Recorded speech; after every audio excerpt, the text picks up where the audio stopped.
Chapter 53, Faren Hall, Stationery and Murals.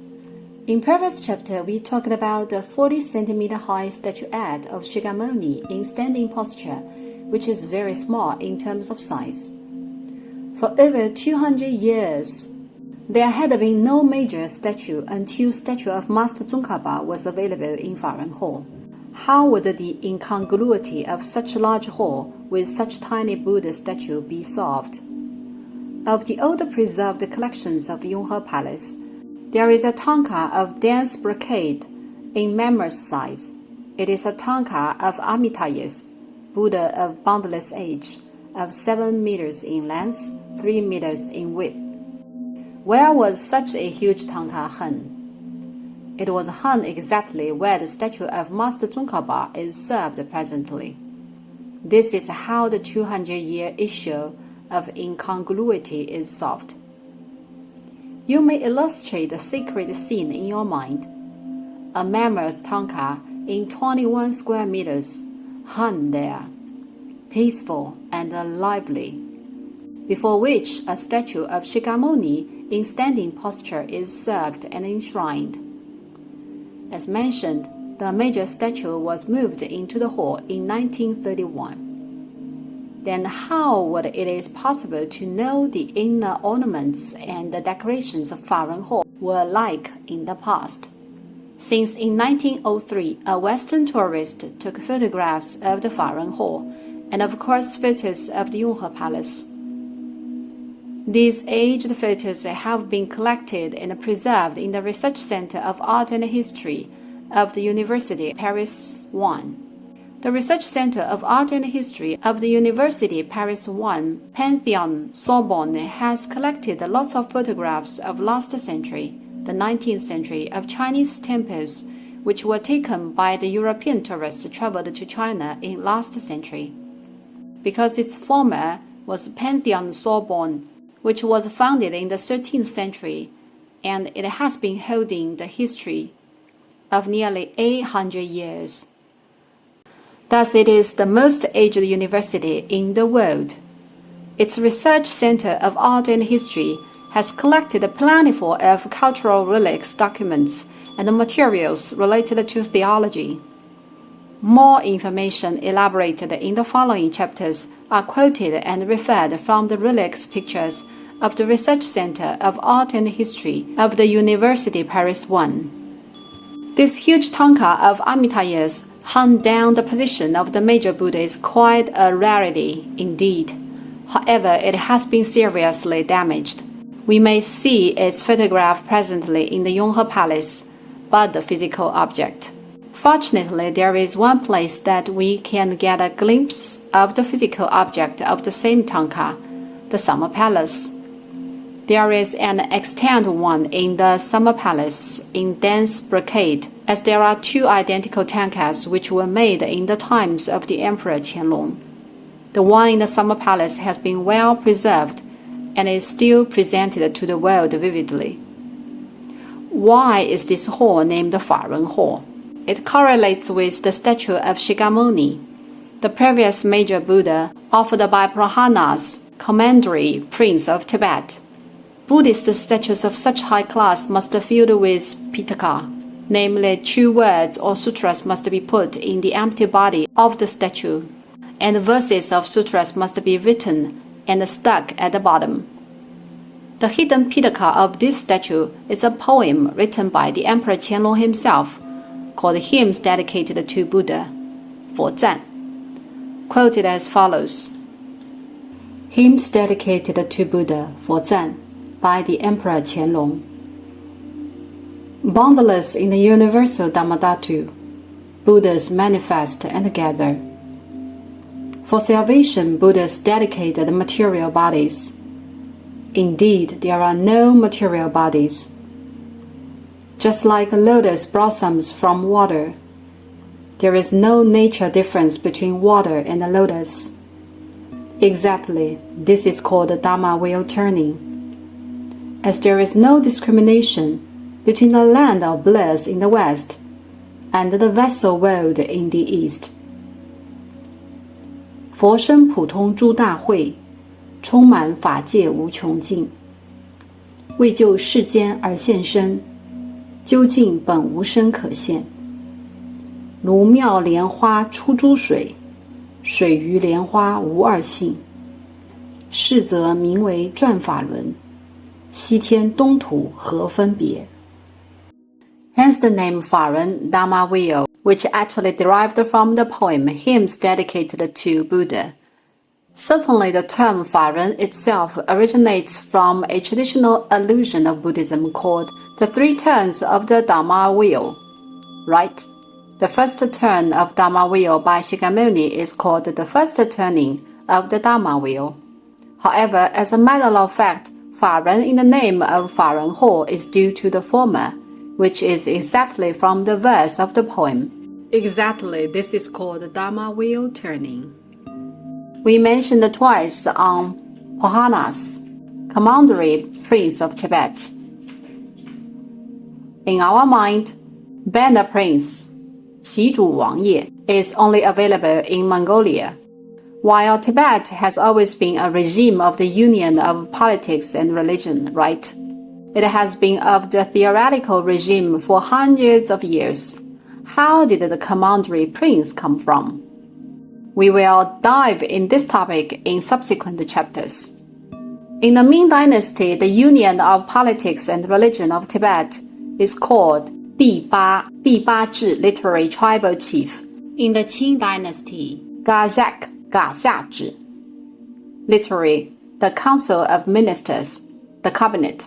During the alternate of the 第八 and the Gashak regimes, there has ever been a short period lasting for over a decade ruled by the regime called Prince Command, 君王制. Since the beginning of the Qing dynasty, there has ever been one and only one Commander Prince of Tibet, who was officially conferred. In other words, Tibet had ever been ruled by a prince, who was exactly Pohanas. In the second year of the Emperor Yonghe, Pohanas assisted the Qing government to pacify the rebellion. He was thus conferred Kushan Beile, to be authorized to rule the whole Tibet, and was then later promoted to Doroi Commandery Prince, 多罗郡王. During the regime of Pohanas, the relationship between Tibet and the Qing government had already been harmonious. Political communication was good, people were getting along peacefully, with which the society was quite flourishing. It could have been possible of the regime to be continued. However, after the deaths of the Emperor Yonghe and the Pohanas, the son of Pohanas had a conflict with the Grand Minister resident of Tibet on the issue of title heir. Right? It would have been fine if he had been patient enough. But he was impetuous and could not wait for the imperial edict on the conferral. And then the intention of armed rebellion arose. It had been detected by the army of the Qing government before the rebellion broke out. Military conflict was thus triggered. At last, the Qianlong Emperor sent 3,000 cuirassiers to Lhasa to control the situation, and no nobilities had been set up in Tibet ever since. Then the system of 4 galoins originally set in early Qing dynasty was resumed. 4 galoins proceed co-governance on Tibet. The final say is up to the Dalai Lama and the Grand Minister resident of Tibet. Hence, the so-called union of politics and religion, as a matter of fact, does not mean that the Dalai Lama has the final call, but to proceed the co-governance together with the Grand Minister resident of Tibet. This governance system has been later named the Gashag local government leading by the 4 galoins. The history of this period is quite complicated, which we will mention in subsequent chapters with more details, like the chapter on Banchan Building and the Wanfu Pavilion. Since the historical figures like the 6th Dalai Lama, the 7th Dalai Lama, the 3rd Zhangjiahu Taktu, the 6th Banchan Erdeni, the 1st Chomoling Taoku, and Pohanas, Giving Wang of Tibet has been involved greatly during this period of time. All of them were the movers and the shakers of Tibet historical arena at the time. I will introduce in the coming chapters. There is a group of serial murals on the west and east wall of the Faren Hall called Research on the Origin and Development of Shakyamuni. 释迦牟尼源流考. It is made up of 34 pictures, each of which tells a story. It is not a tanka but a 34-picture story series. In 1954, Mr. Wang Dingli, professor of Central Academy of Craft Art, led his students' team to paint the serial murals of research on the origin and development of Shakyamuni, which is quite worth mentioning in particular. Why? Because as one of the most pivotal places with so many tankas, the maintenance and the restoring work of the tanka of the Yonghe Palace are taken by two families. So is the newly painted tanka. They were the Shen's lineage and the Wang's lineage, who specialized in the painting of the tankas of the Yonghe Palace, and the timing could be traced back to the times before the liberation. Professor Wang Dingli, who leads painting project of these serial murals, is the successor of the Wang's lineage. These two families had been dwelling near the Focang. They had been in charge of painting and restoring tankas. The west and east walls were originally tankas, and later replaced by a serial murals. Why is it of necessity to mention the serial murals? Because it accounts for the fact that they were painted after the liberation. In other words, there had been ancient tankas and paintings on the walls. Originally, the east wall is a painting of Buddhas of the 3 times and 18 arahats. 三世佛18罗汉图. The west wall, Bodhi Mandala of Devapura, 天宫道场图.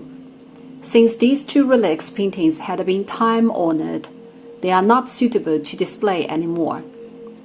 Besides, these two paintings have a particular name, Holy Footmarks of Buddhism, 圣迹图 in Glug. Hence, upon removal of these two paintings, only the painting of Research on the Origin and Development of Shakyamuni deserves the name of Holy Footmarks of Buddhism. There had been quite a few small tankas nearby, each of which is doubtlessly considered to be a super antique. Certainly, they are too precious to be hung where they had been, right? It's not good after all if they are missing or damaged. Hence, they have been well stored. How do I know? As mentioned, they emerged on the photos in the University of Paris 1. There is one big cabinet beside the west and the east wall respectively, covering the whole walls from the south to the north.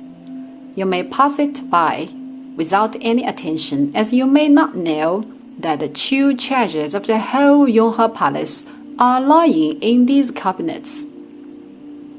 When we virtually enter the treasure house, can you remember what is written on the back of the western archway? 慈龙宝业, which refers to a place treasuring Buddhist scriptures. Where are the 慈龙宝业 then? They are exactly lying in the bigger cabinets, the original version of Tripitaka of Tibetan Buddhism, Kanjur and Danjur.